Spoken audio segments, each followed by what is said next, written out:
Hola, bueno, último fragmento de la clase dedicada al periodo entre guerras. Como veníamos adelantando desde la introducción de la clase, este fragmento va a estar dedicado a los escenarios políticos, a los principales escenarios políticos que traza Béjar en su capítulo. Una aclaración tal vez reiterativa, pero importante de todas maneras, que tiene que ver con la necesidad de que lean el, el capítulo 3, sobre el que estamos trabajando, no solo por la cantidad de información que se despliega en el artículo, sino también porque en la lectura que articula ciertas lógicas que acá estamos como eh, analizando por separado, lo político y lo económico, esto se encuentra mejor eh, explicado, mejor articulado justamente, ¿no? Nosotros estamos dividiendo acá, estamos presentando una perspectiva analítica que nos hace separar en parte lo económico de lo político, pero siempre es importante pensarlos como dimensiones de una misma realidad y como parte integral de las experiencias de los sujetos, de los individuos y de las sociedades. Eh, Hacer un recorrido por los escenarios políticos del periodo entre guerras en términos sintéticos es muy difícil. En principio lo que hay que señalar es que es un periodo de ruptura, así como lo definimos en la introducción, es un periodo de decadencia o de retroceso del liberalismo, eh, comparándolo con el siglo XIX, donde había dos ideologías en pugna a lo largo de todo el siglo, que fueron el conservadurismo, que intentaba retener las estructuras tradicionales del antiguo régimen, y el liberalismo, que presentaba las ideologías de la burguesía en ascenso. El triunfo gradual del liberalismo, como vimos que se va afirmando a lo largo del siglo XIX, que va conduciendo también a las formas republicanas en principio, y a formas semidemocráticas, y luego más cercanas a una democracia más plena, nunca del todo plena, que van marcando, van acompasando el ritmo de la política del siglo XIX. Las dos grandes fuerzas políticas del siglo XIX fueron entonces un conservadurismo que, como su nombre lo indica, intenta mantener el mundo a su imagen y semejanza, y un liberalismo que intenta liberarlo de sus cadenas tradicionales. También vimos que en la era del imperio aparecen dos grandes nuevas fuerzas políticas, en principio los socialismos, que si bien se van a unir en el marco de las respectivas internacionales socialistas en Europa, y que van a estar fuertemente impregnados por la obra y por la obra no solo académica, sino también política de Marx. Eh, Seguimos diciendo los socialismos porque, bueno, incluso al interior de las internacionales socialistas también hubo internas divisiones y conflictos diversos, que además se expresaron en el momento del estallido de la Primera Guerra Mundial, cuando los dos principales partidos socialistas de Europa, como el alemán y el francés, decidieron apoyar la declaración de guerra e integrarse a los respectivos gobiernos con dirigentes que empezaron a ser funcionarios de uno y otro país. En ese mismo contexto, como vimos también, Lenin estaba tomando un camino divergente, oponiéndose a la guerra, denunciándola y empezando a construir su propia vía hacia la revolución que terminaría concretando en 1917. Así que no hay un solo socialismo, hay un socialismo de varias vertientes, digamos. Y la otra fuerza que había aparecido a finales del siglo XIX, en torno de la década del 90, es la nueva derecha radical, o las nuevas derechas radicales, que también van a tener expresiones diversas en los distintos países europeos, y que tienen la particularidad de que se apartan de los fundamentos tradicionales o los fundamentos básicos de la ideología liberal republicana. Son fuerzas que están en contra de la democracia, que reclaman eh, se presentan como nostálgicas de cierto orden característico del mundo precapitalista, y aunque no son radicalmente críticas del capitalismo en sí, sí son críticas de las instituciones democráticas que el capitalismo trae consigo o trajo consigo. Eh, y en este sentido, bueno, van a correr por derecha, así como los socialismos corrían por izquierda al binomio conservadurismo, liberalismo, las nuevas derechas radicales van a correr por derecha, con la importante salvedad de que de todas maneras no renuncian a una base popular. No es una derecha aristocrática, no es una derecha que solo se preocupe por influir en los asuntos de gobierno, quiere movilizar a una parte de la población en derredor de su ideología, y lo logra parcialmente. En algunos países las nuevas derechas radicales van a tener bastante predicamento en ese periodo. Menciono esto porque al final de la Primera Guerra Mundial se rompe el eje, se parte al medio, ese eje que venía trazando el ascenso de la sociedad burguesa liberal en la segunda mitad del siglo XIX, sobre todo, y el retroceso del liberalismo, su decadencia, su crisis, van a abrir un abanico de alternativas políticas, algunas preexistentes como las del socialismo y otras que se van a terminar reconfigurando al calor de los nuevos tiempos, como van a ser los fascismos. Todas tienen antecedentes, por supuesto, no surgen de la nada, pero van a tener recorridos diferentes. En este listado están los casos que vamos a analizar y algunos que no vamos a analizar, por ejemplo el de los fascismos, que lo dejamos para una próxima clase. En el caso de los que sí vamos a analizar, bueno, tenemos que mencionar, en principio, el abanico se abre por el lado de la continuidad de la democracia liberal en solo dos países. Esos países no casualmente son Gran Bretaña y Francia. No casualmente por varias razones. Vamos a mencionar dos. Por un lado, porque son los países que salen gananciosos de la guerra y de alguna manera esto legitima a sus elencos gobernantes, más allá del enorme costo que la guerra había significado para todos. El triunfo en la guerra y la posibilidad, sobre todo de Francia, de imponer determinadas condiciones a la continuidad de la convivencia internacional va a venir en socorro de la legitimidad política de los sistemas políticos, ¿no? de los regímenes políticos. En todo el periodo, tanto Gran Bretaña como Francia continúan dentro de los sistemas republicanos, democráticos, liberales. Esto significa que no hay golpes de Estado, que no hay ninguna experiencia dictatorial en esos países, aunque sí, por supuesto, hay tensiones. La época es una época muy tormentosa desde lo político, pero también desde lo económico, sobre todo a partir de la guerra del 29, y los gobiernos en algunos casos duran poco. Por ejemplo, en Francia durante la década del 30 hay múltiples reemplazos de gobiernos, uno detrás de otro, siempre por medio de elecciones y de reconstituciones de alianzas, bueno, una serie de movimientos que hacen a la vida política electoral, que van a inclinar la balanza por momentos hacia la derecha y por momentos hacia la izquierda, pero siempre dentro del marco de la democracia formal. En el caso británico es más parejo, digamos, más estable. Se alternan en el gobierno los conservadores y los laboristas, y hay una continuidad más firme. Por supuesto, en los dos países hay también fuerzas de derecha y de izquierda que pugnan por constituirse en alternativas de poder. En el caso de Francia, el Frente Popular en 1935 se arma con una presencia importante del Partido Comunista, pero no hay una revolución, y el Partido Comunista no opta por la revolución, sino por la vía electoral. Esta es una de las razones, entonces. La otra razón es que, no casualmente también, Gran Bretaña y Francia son los dos países que más tempranamente habían construido sus repúblicas. Bueno, Gran Bretaña incluso antes que Francia, más allá de que la Revolución Francesa es más famosa que la inglesa sucedió 100 años antes. Y si bien identificamos incluso hoy a Gran Bretaña como una monarquía, sin embargo los reyes ingleses no gobiernan desde hace 400 años. Y bueno, en Francia la Revolución Francesa abre un camino serpenteante, digamos, y con marchas y contramarchas que le permite a la burguesía francesa, en sus múltiples expresiones, constituirse como una fuerza política que progresivamente va a ir minando el poder de la nobleza y construyendo trabajosamente una república liberal.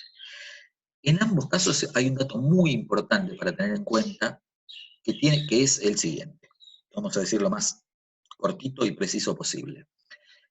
La burguesía inglesa y la burguesía francesa habían tomado el poder, es decir, habían derrocado al antiguo régimen, habían derrocado a las monarquías y habían derrocado a las antiguas noblezas. Esa experiencia de luchar por la toma del poder les había dado una fortaleza, una cierta consolidación interna, que es muy difícil de encontrar en otros países de Europa. Incluso en países grandes como Alemania, países importantes desde el punto de vista económico, Alemania desarrolló su capitalismo industrial bajo un régimen imperial. Y la burguesía alemana nunca se separó del todo claramente de los dueños de la tierra. Entonces no tuvo un recorrido propio ni una experiencia política que le permitiera, en confrontación con otras clases sociales, disputar el poder y por lo tanto constituirse una fuerza suficientemente resistente ante las eventuales tormentas que traería la historia. La burguesía francesa y la inglesa demuestran estar lo suficientemente maduras o lo suficientemente preparadas como para sustentar sistemas políticos republicanos que aguantan los varios temporales que presenta el tiempo de la entreguerra. Y de alguna manera tenemos que apelar a la larga duración para explicar esto. Justamente porque en el caso italiano y en el caso alemán, donde esas burguesías son más débiles, menos integradas y menos consolidadas internamente, no del todo separadas de los respectivos dueños de la tierra o de las aristocracias, tanto en Italia como en Alemania, esas burguesías más jóvenes, que no habían terminado de construir completamente las repúblicas cuando llega la Primera Guerra Mundial, van a tener muchos problemas para sostener el camino de la democracia formal, aunque sea formal, en el periodo de entreguerras. La debilidad, entonces, la podemos explicar por su inmadurez o por su relativa escasa preparación en la lucha por el poder político. Nos quedamos entonces con esta comparación. No vamos a avanzar mucho más en relación con los fascismos, porque esto lo dejamos para la clase que viene, pero es importante contrastar estas dos experiencias porque habla de los recorridos diferentes de los diferentes países, justamente. La gran novedad de la guerra, inmediatamente en su transcurso, de hecho, porque todavía no había terminado la Primera Guerra Mundial, fue la Revolución Rusa, de la que Juan presentó la clase la semana pasada, y sobre la que trabajaron también en el práctico, y la constitución posterior de la Unión Soviética. El desarrollo de la historia ruso-soviética en el periodo es también complejísimo,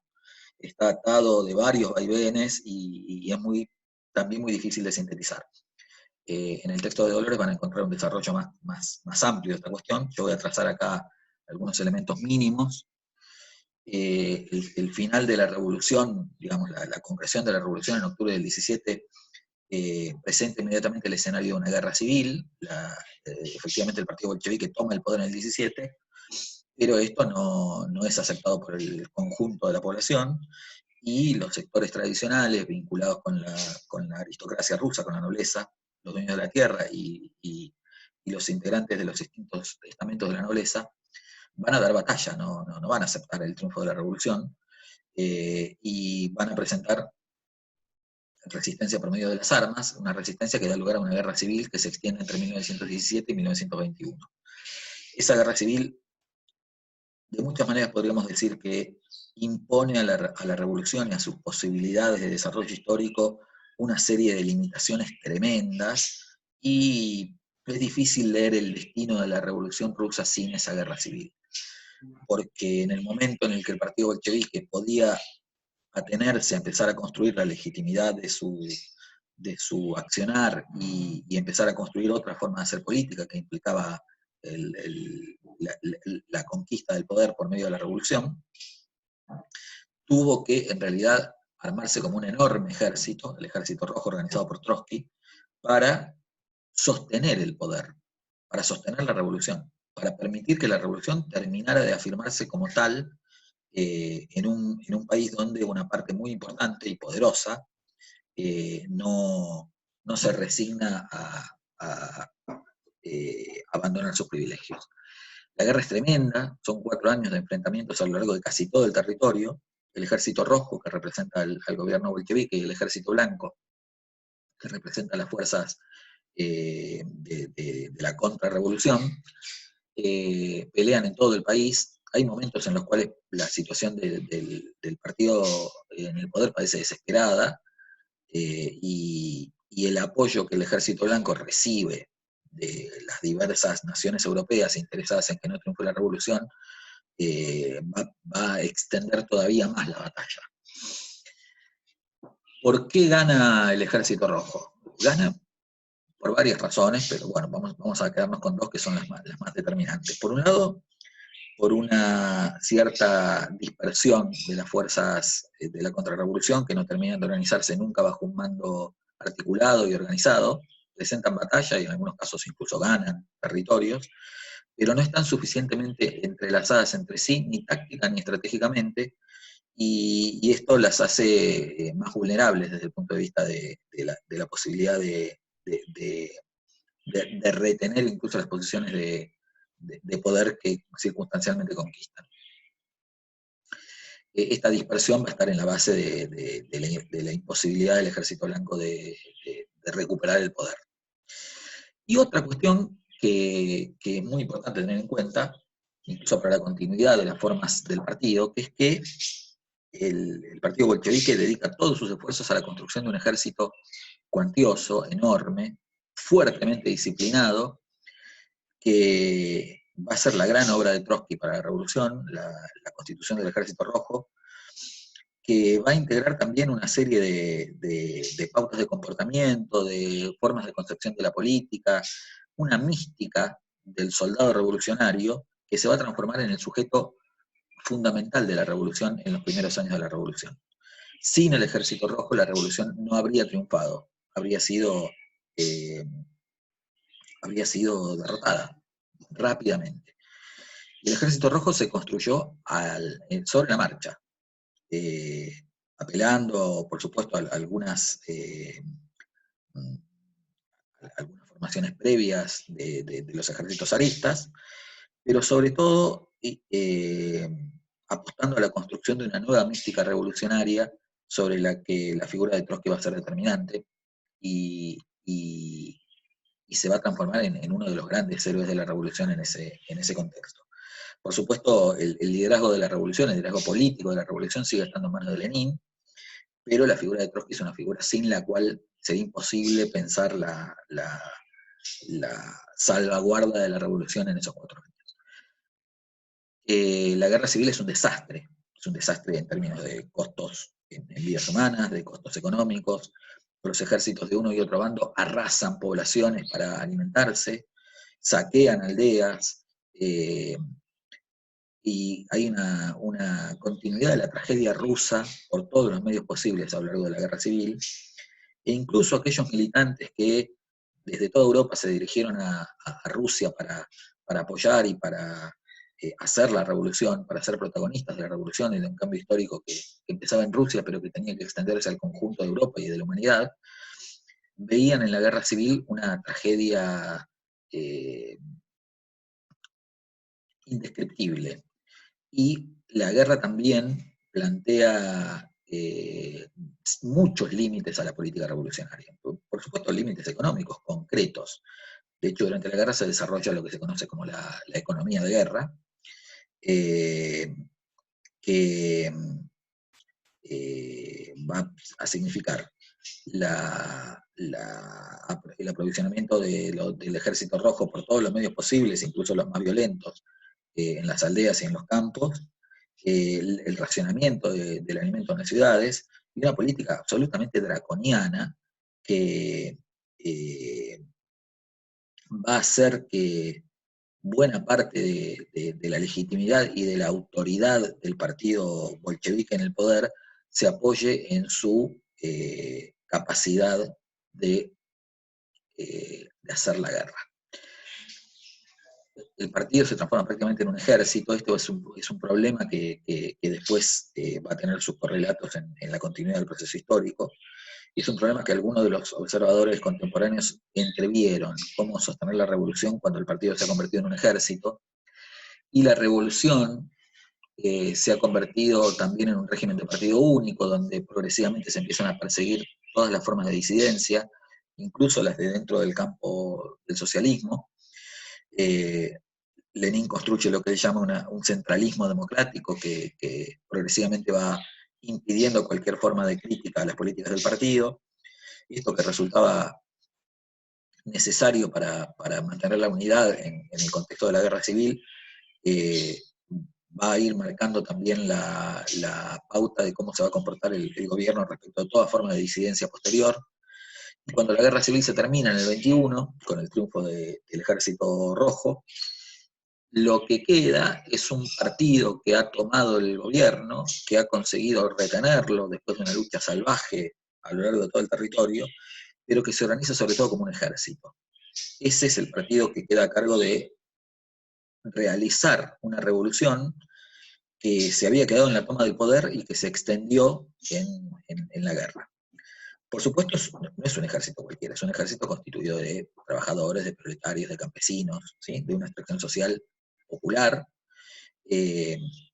pero que tiene una unidad interna fuertemente atada a la disciplina, y esto también va a configurar una forma de estar dentro del partido y una forma de relacionar a los militantes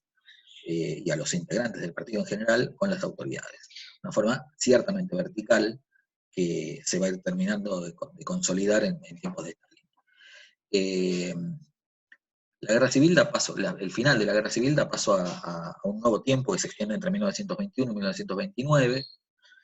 Ese nuevo tiempo se conoce como la NEP, Nueva Política Económica,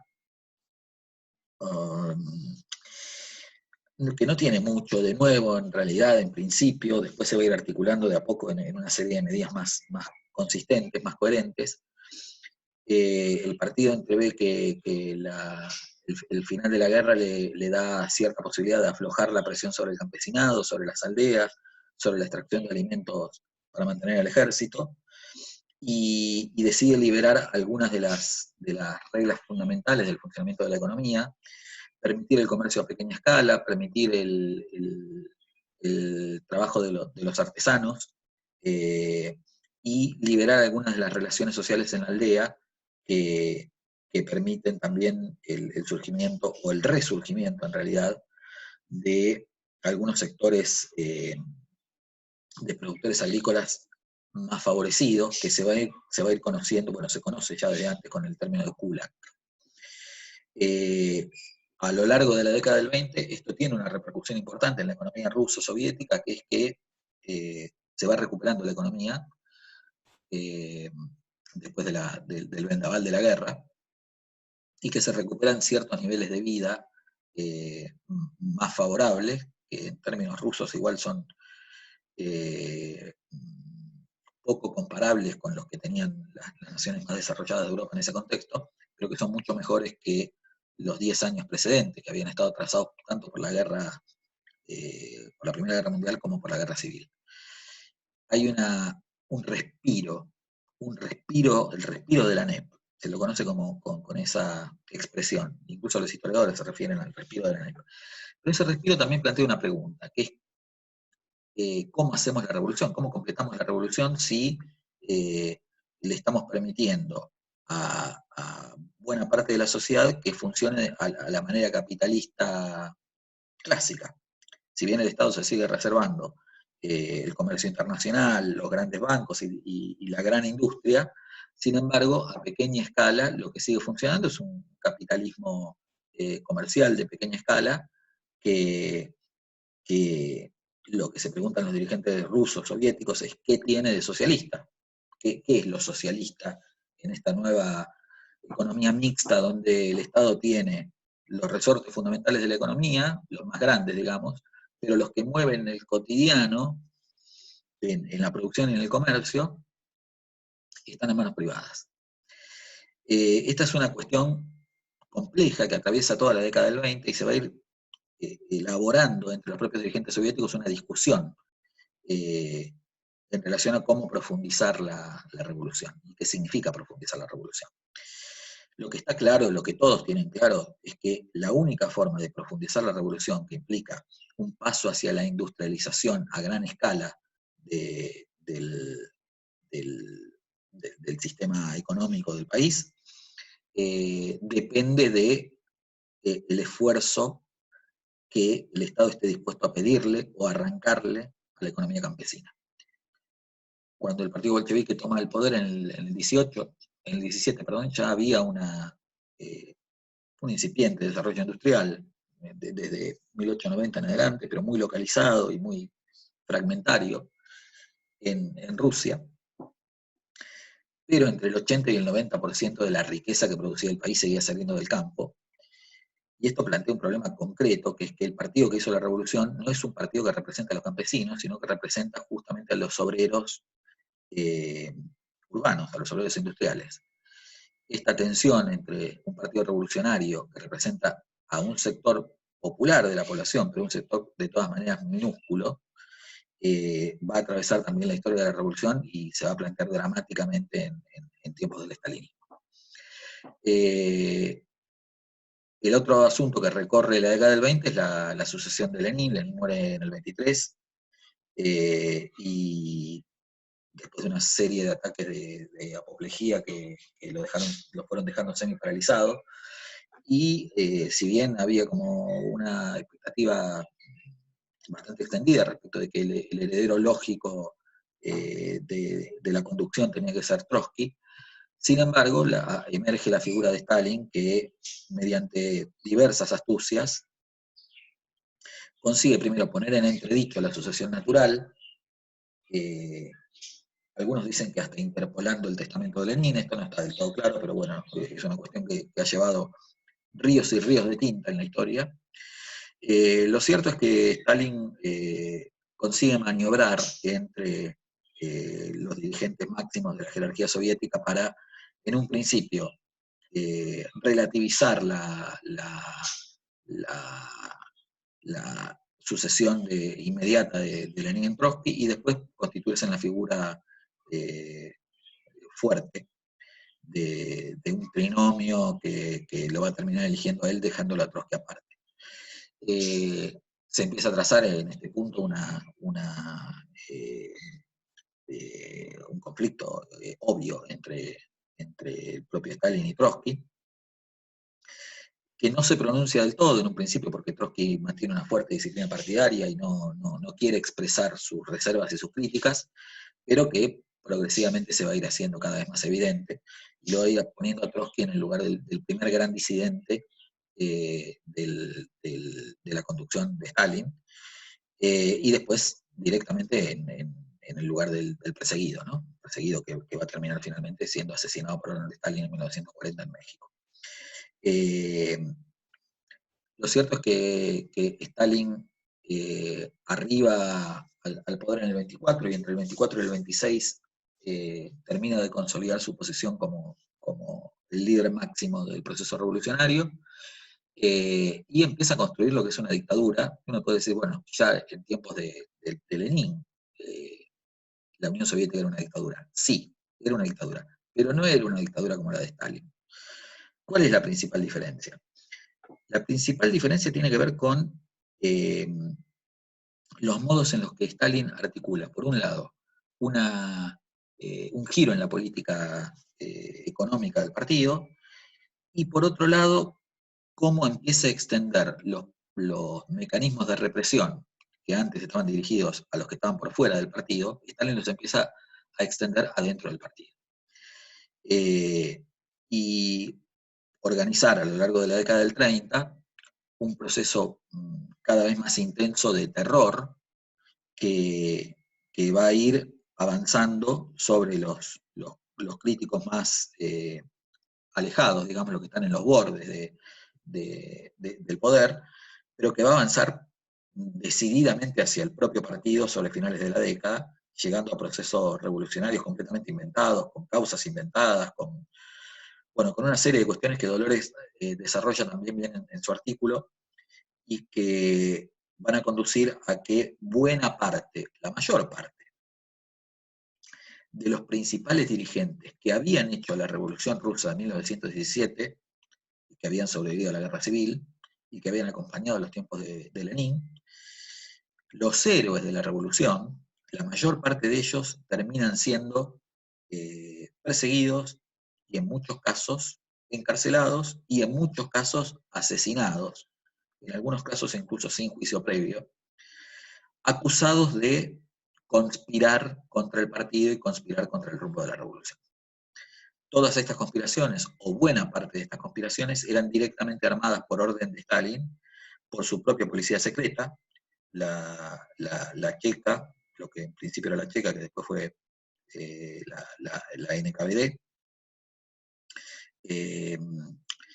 y suponen una compleja trama de relaciones al interior del partido que devienen en la construcción de una dictadura que es difícil comparar con otras. Uno podría comparar a la dictadura de Stalin con la de Hitler. Hay matices, hay muchas cuestiones de todo orden para tener en cuenta en esta posible comparación. Y incluso en cuanto al liderazgo de uno y otro, también es difícil ponerlos exactamente a la par, el tipo de liderazgo de uno y otro. Hitler era un tipo que se mostraba permanentemente en público, cuya imagen era parte constitutiva del ritual del nazismo. Stalin, en cambio, escamoteaba su figura, y algo también de su propia concepción sobre sí mismo, de algo del secreto, de la intriga sobre su propia figura que forma parte también de esa escena tremenda de la forma de su poder. Por cuestiones de tiempo no me voy a explayar más sobre esta cuestión, está más consistentemente desarrollada en el texto de Dolores. También es una cuestión sobre la que podemos volver en el tablón de consultas de la clase. La otra cuestión, al giro económico al que me refería, es que a partir de 1929 Stalin decide dar ese paso que no se había dado anteriormente, que es dirigir la economía soviética hacia la industrialización forzada, la industrialización acelerada, perdón. Los recursos para ese salto industrial se van a obtener del campo, como todo el mundo sabía. El asunto era cómo exigirse a un campo que venía de siglos y siglos de violencia social y política sobre los campesinos. Stalin decide dar un paso tremendo en este sentido, lanza la colectivización forzosa, que supone la eliminación de toda forma de propiedad privada de la tierra, es decir, que termina dirimiendo aquello que se había puesto en juego en el 17, cuando los campesinos movilizados por la revolución pedían tierra, y a lo largo de todo el periodo habían tenido un acceso todavía informal a la tierra, pero que era de ellos. La tierra termina siendo completamente del Estado a partir de la colectivización. Y los campesinos son reunidos en granjas colectivas en las que tienen que producir con cotas de producción que marca el propio Estado. La mayor parte de lo que producen, en muchos casos todo lo que producen, o digamos entre el 95 y el 98% de lo que producen, se lo queda el Estado, y ellos tienen que vivir con el resto. Esto plantea, por supuesto, una tragedia a todo nivel en el campo soviético a lo largo de la década del 30, y las muertes se contabilizan por millones. En términos de los objetivos de Stalin, el proceso es exitoso en el sentido de que efectivamente consigue los recursos para poner en marcha la aceleración de la industrialización, y la Unión Soviética llega a la Segunda Guerra Mundial con una capacidad industrial que no es del todo comparable con la de, digamos, Alemania o Gran Bretaña, pero que le permite hacer frente en su momento, a partir del 41, al ejército alemán. Pero el costo en términos sociales, en términos humanos, todavía está por medirse, en gran parte porque, por supuesto, el Estado no se ocupaba de contabilizar las víctimas de su política agraria, y aquellos que osaban de alguna manera manifestarse en contra de esa política, tenían dos destinos posibles, o uno mismo diferido, la muerte, en algunos casos directamente, porque eran asesinados por las tropas enviadas a los campos, o encarcelados en un sistema tristemente famoso que se conoce como Gulag, al que fueron a parar millones y millones de campesinos a lo largo de la década del 30. Que era un sistema de reclusión en campos de concentración y de trabajo, que también fue una parte importante del proceso de modernización de la infraestructura soviética a la par de la industrialización. Los prisioneros eran mano de obra para gigantescas obras de infraestructura que servían a los propósitos del Estado. Este es, en líneas muy generales, el derrotero de la Unión Soviética desde el momento de la revolución, durante la traumática guerra civil, ese respiro, ese paréntesis de la década del 20 con la NEP, y después el giro brutal que supone la llegada de Stalin al poder y sus políticas de represión, en un término amplio, y las políticas económicas que también se implementan por medio de una violencia tremenda. Bueno, podríamos mencionar también entre las democracias que no dejan de ser democracias el caso de los Estados Unidos. El asunto es que en Estados Unidos, después de la crisis del 29, si bien no se sale del sistema republicano, el republicano democrático con elecciones, digamos, se construye una nueva forma de articular economía y política, sobre todo a partir de Roosevelt en el 33, pero digamos a partir del 35, cuando están suficientemente establecidos los mecanismos o los resortes del New Deal, de este nuevo acuerdo, nuevo trato social, que aparta la experiencia norteamericana de, por ejemplo, Gran Bretaña y Francia. Estados Unidos va a empezar a construir una democracia social que toma muchos elementos de lo que había sucedido antes en Suecia, en Noruega y en Dinamarca, y se va a convertir en este sentido en una experiencia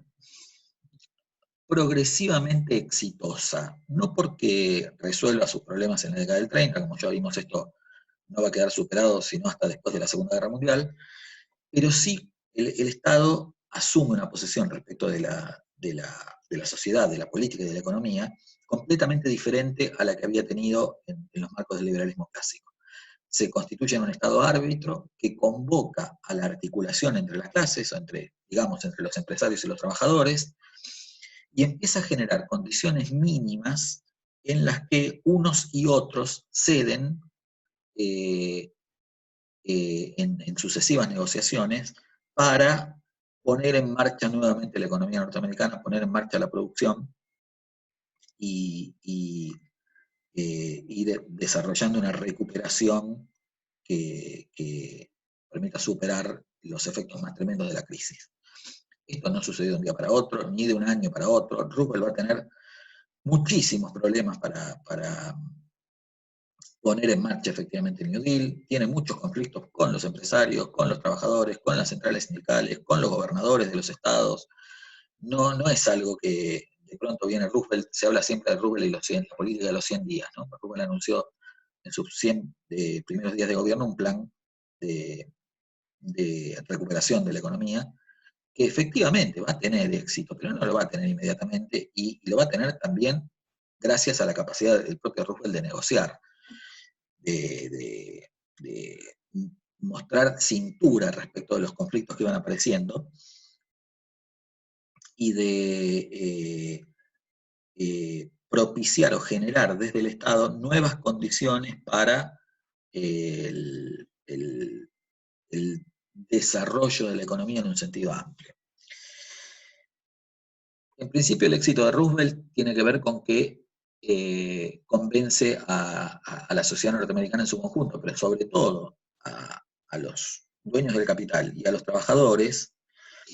de que debe haber una conciliación que permita volver a poner en marcha el capitalismo. Esa conciliación supone, en términos muy concretos, a partir del 36, para los empresarios, el compromiso a no despedir trabajadores, para los trabajadores el compromiso a no hacer huelgas. Esto no es que todo el mundo lo acepte, de hecho hay centrales sindicales que no lo aceptan, y hay centrales sindicales que se apartan de esto, y de hecho el sindicalismo norteamericano se diversifica mucho en ese contexto, pero en términos generales funciona como la llave maestra para comprender eh, qué, qué es lo que permite volver a poner en marcha la rueda. Antes de eso hubo un Estado comprometido con el gasto público. Y esto también rompe los moldes, como veníamos viendo, rompe los moldes de la política liberal clásica, y ningún otro Estado liberal lo había hecho hasta ese momento a esa escala. El gasto público supone generar empleo, incluso generar empleo no del todo productivo, contratar trabajadores para grandes obras de infraestructura, algunas de las cuales no se van a usar inmediatamente, pero que son estratégicas para el desarrollo posterior. En algunos casos incluso para acabar zanjas, como se cuenta mucho respecto de, de, de las políticas de empleo público de Roosevelt, porque había que ponerle al trabajador, a la gente común, había que ponerle algo de dinero en el bolsillo para que pudiera consumir, y de esa manera permitir que la rueda se pusiera en marcha que se sostuviera en marcha, digamos. Eh, Como vimos también, Roosevelt nunca estuvo dispuesto a que el gasto público se incrementara a punto tal de que el Estado quedara en déficit. Esto recién va a suceder después de la Segunda Guerra Mundial. Pero el conjunto de medidas y la actitud fuertemente protagonista del Estado en el relanzamiento de la economía, en la negociación con distintos actores, se va a modificar la escena política. Pensemos que hasta, bueno, durante todo el siglo XIX y las primeras décadas del siglo XX, el Estado era prácticamente un observador de las relaciones sociales. No se metía mucho. Y bueno, de ahí que no hubiera legislación que protegiera a los trabajadores, que no hubiera en casi todos los países, salvo contadísimas excepciones, que no hubiera seguros de salud, que no hubiera seguros de trabajo, de riesgos de trabajo, que no hubiera jubilaciones. El arsenal de políticas de derechos que los estados acordaron, que el Estado norteamericano acordó a los trabajadores e incluso a la ciudadanía en general, a partir del 36, 37, es novedosísimo, y es lo que sienta las bases de lo que después se conoció como el Estado de Bienestar, que se termina de consolidar a la salida de la Segunda Guerra Mundial. Esta es una forma novedosa, se trata de una democracia con contenido social, donde hay una preocupación nueva del Estado por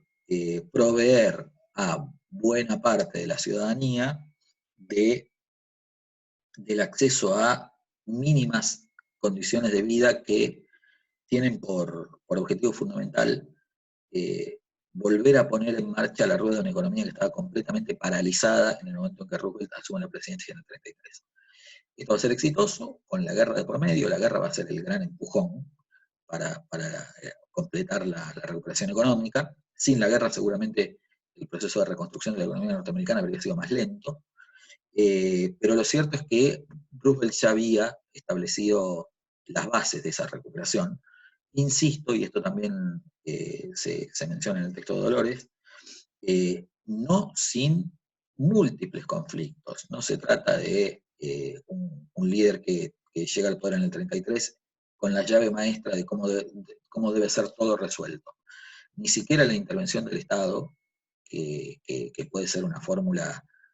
con mucho predicamento en el contexto, está del todo claro qué significaba. Y eso había que construirlo tanto para el gobierno como para los diferentes actores y sujetos sociales. Y esto es también muy complejo y va a llevar mucho tiempo y, insisto, muchas marchas y contramarchas. No es una fórmula mágica y va a estar sujeta de diferentes dinámicas de la política y de la economía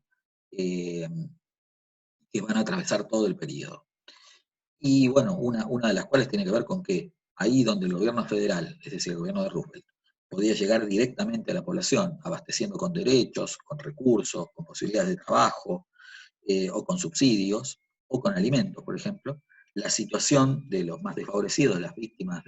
principales víctimas de la tragedia económica, era mejor. En los estados donde el gobierno federal no tenía intervención directa, porque la autoridad de cada uno de los estados tenía mayor predicamento, fue mucho más difícil y fue mucho más lenta también la recuperación.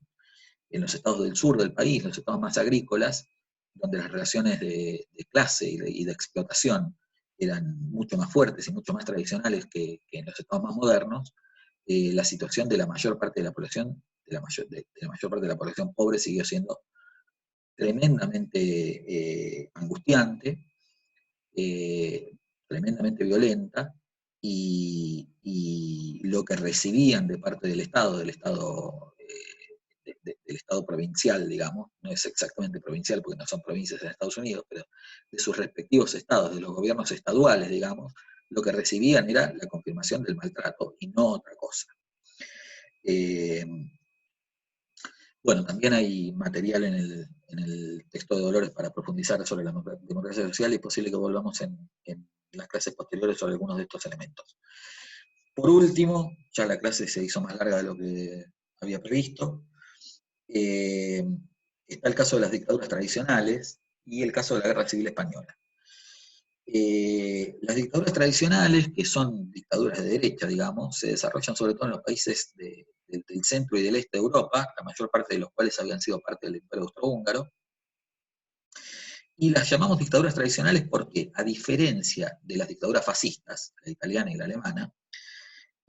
no tienen ningún interés por movilizar a la población. Son dictaduras que se identifican con las fórmulas del orden social. Es un orden sin movilización, con un gobierno autoritario, donde no hay elecciones, donde no hay permiso para la militancia política y para la práctica política, los partidos políticos están limitados o directamente prohibidos, y gobiernan sobre todo militares o en algunos casos aristócratas que se preocupan por mantener el statu quo.